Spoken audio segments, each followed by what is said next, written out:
Bonjour à tous et bienvenue à l'occasion de ce communiqué hebdomadaire de l'Église du Dieu vivant. Monsieur Gerald Weston n'est toujours pas là parmi nous. Il est dans le nord du Canada où il a dirigé une conférence du monde demain à Kelowna, en Colombie-Britannique, le week-end dernier. Et ce week-end, il sera rejoint par Monsieur Jonathan McNair de Charlotte où ils animeront un camp de formation pour les hommes à Caroline, en Alberta. Par ailleurs, M. Wahovich écrit que M. Weston a enregistré avec succès 3 émissions du Monde de demain pendant qu'il était au studio au Canada et il nous a envoyé les titres de ces émissions. Les événements en Europe auront un impact sur vous. Que savez-vous vraiment de Dieu? Et la véritable histoire de la résurrection du Christ. Nous espérons qu'ils produiront de bons fruits pour nos voisins du Nord. L'offre semi-annuelle en cours semble bien fonctionner. Nous espérons que vous savez que nous offrons 2 fois par an un nouveau contenu à tous nos abonnés à la Revue du Monde demain. Dans ce cas particulier, au mois de mai, nous avons offert un nouveau DVD intitulé « Le règne millénaire du Christ » qui traite des détails prophétiques de ce que sera ce règne pendant 1000 ans sous le royaume de Dieu.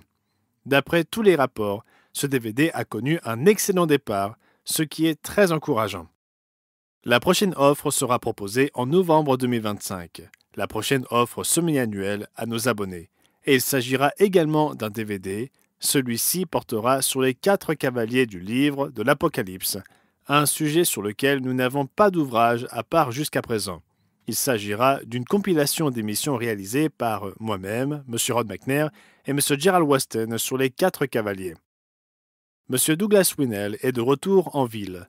Il rapporte que son voyage au Salvador s'est très bien passé et qu'il a été encouragé par les frères et sœurs ainsi que les ministres de la région. M. Peter Nathan nous rapporte du Royaume-Uni que nos options télévisuelles se sont considérablement réduites, se limitant pratiquement au réseau The Word Network en raison des négociations sur ledit réseau. Nous avons renégocié les horaires de notre émission qui est désormais diffusée au Royaume-Uni à 19h30 le dimanche, puis plus tard le dimanche soir à minuit 30, techniquement le lundi matin. Personnellement, si je peux ajouter une note, ce n'est pas une heure si mal choisie. Nous espérons que ces 2 horaires seront efficaces au Royaume-Uni. J'ai moi-même commencé à regarder l'émission Le Monde de demain présentée par M. Heber Armstrong exactement à cette heure-là, à minuit 30 le dimanche soir ou tôt le lundi matin, à l'époque où elle était diffusée par la chaîne WTBS à Atlanta. Je peux personnellement attester que de bonnes choses peuvent découler de tranches horaires telles que celle-ci. M. Christo Botta fait état d'une situation météorologique épouvantable en Afrique du Sud. Le pays vient d'être frappé par une énorme tempête hivernale qui a apporté un froid glacial, de la pluie et même de la neige dans certaines régions. Le Cap oriental a été frappé par des fermetures de routes et des coupures d'électricité, et le service météorologique a mis en garde contre un risque élevé d'inondation. Nous ne savons pas si nos membres ont été directement touchés, mais nous savons qu'ils apprécieraient vos prières. Et si je peux ajouter une note personnelle, nous avons vraiment apprécié de passer du temps avec les membres de Helena et de Great Falls dans le Montana. Ce fut un moment merveilleux et les 2 conférences se sont fort bien déroulées.